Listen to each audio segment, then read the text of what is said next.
Hello friends, welcome to my YouTube channel. तो friends, आज हम बात करने जा रहे हैं ब्लूम टैक्सोनॉमी के बारे में। ब्लूम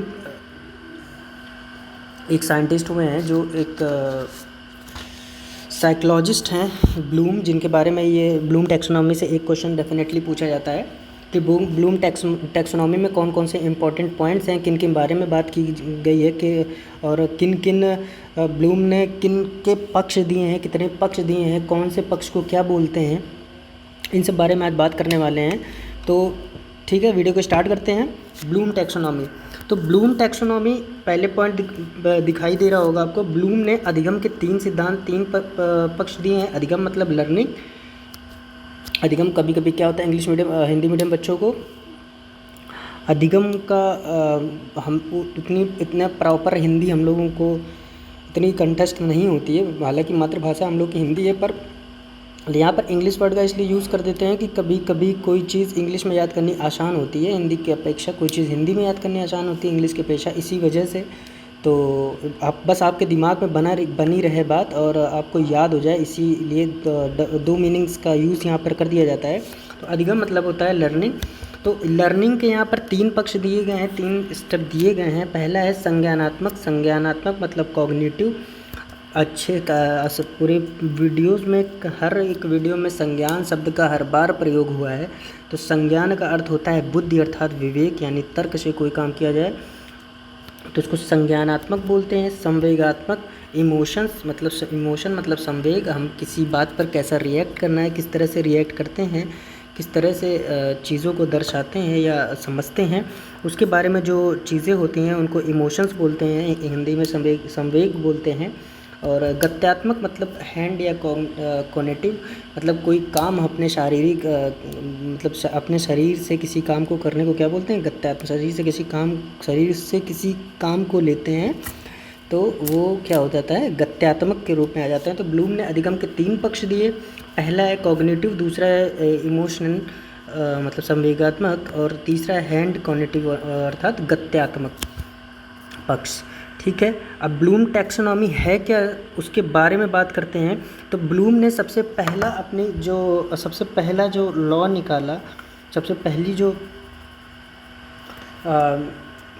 उनके अनुसार 1956 में उन्होंने अपना पहली बार इस टैक्सोनॉमी के बारे में बात की कि क्या क्या एक जो अधिगम होता है, एक लर्निंग होती है, किस किस बेस पर होती है, अधिगम क्या होता है, किस तरह से काम करता है, इन बारे में बात की गई है।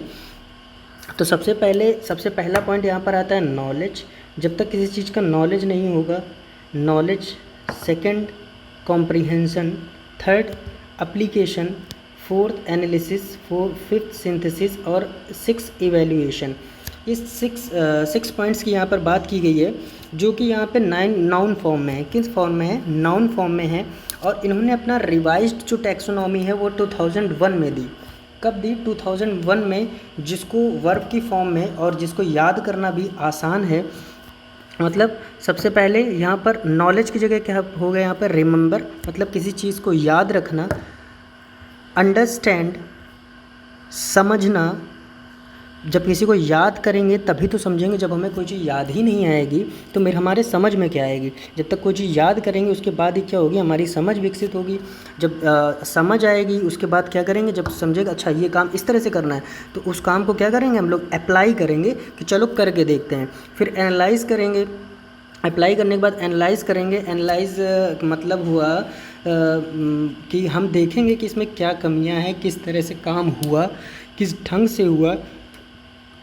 इन सब बारे में जो चीज़ें हैं जो डिफ़ाइन करती हैं, तो वो क्या हुआ, एनालाइज होता, एनालिसिस हो गया। इवैल्यूएट करना मतलब समझना, अनुकरण करना उन चीज़ों का कि ये प्रोसेस हुआ किस तरह से, और क्रिएट करना, लास्ट में वो क्या हुआ, एक थीसिस बन जाती है। जैसे कोई एक एग्जांपल ले लेते हैं, कोई कॉन्सेप्ट है, कोई कॉन्सेप्ट क्रिएट करने के लिए, कोई कॉन्सेप्ट जब हमें पढ़ाया जाता है तो सबसे पहले कोई कॉन्सेप्ट, जैसे कोई लॉ पढ़ाया गया, लॉ पढ़ाने के बाद जब उसकी जो थ्योरी होती है वो पहले हमें क्या होती है, थ्योरी पहले हम याद करने की कोशिश करते हैं। और जो वो थ्योरी याद करते हैं, याद करने के बाद उन थ्योरी का एक एक चीज़ का मतलब निकालना जाते हैं। जैसे न्यूटन का क्रिया प्रतिक्रिया का नियम हो गया, एक बात कर लेते हैं। जैसे न्यूटन का क्रिया प्रतिक्रिया का नियम है, तो जो क्रिया प्रतिक्रिया का नियम है, सबसे पहले क्या करते हैं हम लोग, उसको पहले याद किया कि अच्छा ये होता है क्रिया प्रतिक्रिया का नियम, every reaction has its opposite reaction. ठीक है, मान लिया।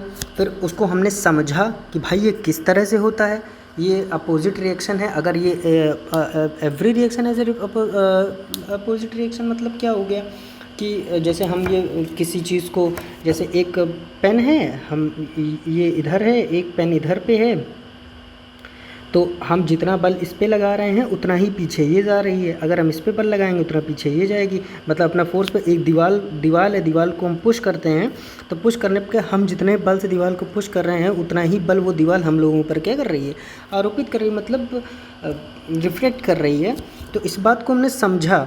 ठीक है, अब ये एग्जाम्पल समझने के बाद क्या किया हम लोग, ट्राई करते हैं कि चलो एग्जाम्पल इसको मतलब प्रैक्टिकल करके देखते हैं। तो हम लोग के बच्चे क्या होते हैं कि जाके दीवार पे इसी तरह से प्रेस करते हैं और देखते हैं कि वाकई हो क्या रहा है, फिर एनालाइज करते हैं कि हुआ क्या, एवेल्यूएट करते हैं कि इन चीज़ों को कैसे मतलब एक तरह से संतुलन में रखना है या किस तरह से रिमेंबर करना है, अपनी एक बेसिक प्रोसेस बनाते हैं।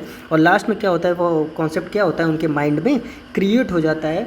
तो इसी टैक्सोनॉमी की बात की गई, 6 पॉइंट्स की बात की गई है, remember, understand, apply, analyse, evaluate और क्रिएट। ये कब की टैक्सोनॉमी है, 2001 में। इसी का एक नाउन फॉर्म है, इसी का सेम एक नाउन फॉर्म है, knowledge, comprehension, application, analyse, synthesis and evaluation.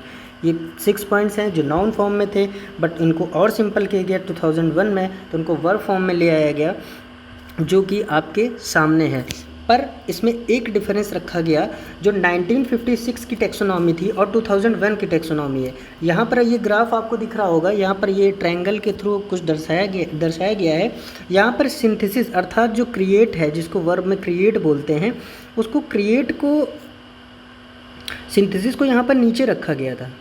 ठीक है, मतलब इनका पहले कहना था कि पहले कोई कॉन्सेप्ट बनता है उसके बाद अनुकरण होता है उसका, पर नहीं, 2001 की जो टैक्सोनॉमी थी उनके अनुसार पहले अनुकरण होता है, उसके बाद क्या होता है, वो कॉन्सेप्ट बनता है उसका, उनका ये मानना है। तो इवैल्यूएशन आ गया नीचे और क्रिएट आ गया ऊपर। तो ये डिफरेंस है टैक्सोनॉमी में, ऊपर के 2 पॉइंट्स पे, बाकी सारे सेम है, बस एक नाउन फॉर्म में है और एक वर्ब फॉर्म में है। ठीक है, आगे चलते हैं। एक वैज्ञानिक हुए हैं थॉर्नडाइक, उनकी ट्रायल एंड एरर थ्योरी क्या है। थॉर्नडाइक की ट्रायल और एरर थोड़ी छोटी सी थ्योरी है। तो थॉर्नडाइक ने 3 प्राथमिक अधिगम को बताया। मतलब थॉर्नडाइक ने बेसिक जो लर्निंग का जो बेस है उसमें 3 नियम बताएं, 3 लॉज बताएं, जिसके जब वो लॉज लर्निंग पर काम करते हैं कि मतलब हम लोग सीखते कैसे हैं, उसका नियम इन्होंने बताया। उनके 3 प्राथमिक, वो 3 बेसिक लॉज बताए, 3 प्राइमरी लॉज बताए। वो लॉज क्या क्या हैं? फर्स्ट है प्रभाव का नियम, सेकंड है तत्परता का नियम। तत्परता अर्थात इसको आप बोल सकते हैं इच्छा का नियम। ठीक है, इच्छा भी बोल सकते हैं यहाँ पर, इच्छा का नियम। और थर्ड है अभ्यास का नियम। भाई कोई लर्निंग है, आप कोई चीज़ सीख रहे हैं, जब तक उसका प्रभाव आपके ऊपर नहीं पड़ेगा आप नहीं समझेंगे। चलिए प्रभाव पड़ गया, अगर उसके बाद अगर वो प्रभाव पड़ने के बाद आपका इंटरेस्ट नहीं आया उस चीज़ में, आप उस काम को करने में तत्पर नहीं है, या आपका डिज़ायर ही नहीं है उस काम को करने का, तो वो काम आप नहीं कर पाएंगे। और उसके बाद अगर प्रभाव भी पड़ गया, आपको प्रभाव भी आ गया, उसका प्रभाव, उस टॉपिक का प्रभाव भी पड़ गया, इच्छा भी हो गई, अगर आपने उसको अभ्यास को नहीं किया तो लर्निंग आपकी बेकार हो जाएगी। क्या होगी? लर्निंग, आप लर्न नहीं कर पाएंगे, वो सीख नहीं पाएंगे, कुछ समय बाद भूल जाएंगे। तो यही 3 प्राइमरी बेसिक रूल्स हैं जो थॉर्नडाइक ने बताए थे, प्रभाव का नियम, तत्परता का नियम और अभ्यास का नियम। तो यही था आज के वीडियो में, छोटे 2 पॉइंट्स थे जो कि शायद आज थ्योरी सीडीपी की सारी थ्योरी लगभग अपनी सभी वीडियोस में कवर कर चुके हैं।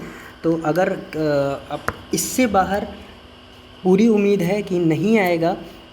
एग्ज़ाम में 30 आउट ऑफ 30 की बात की जा रही है यहाँ पर, सीडीपी में 30 आउट ऑफ 30 बाल विकास में आ जाएंगे। बस आप इतना कॉन्सेप्ट क्लियर कर लीजिए।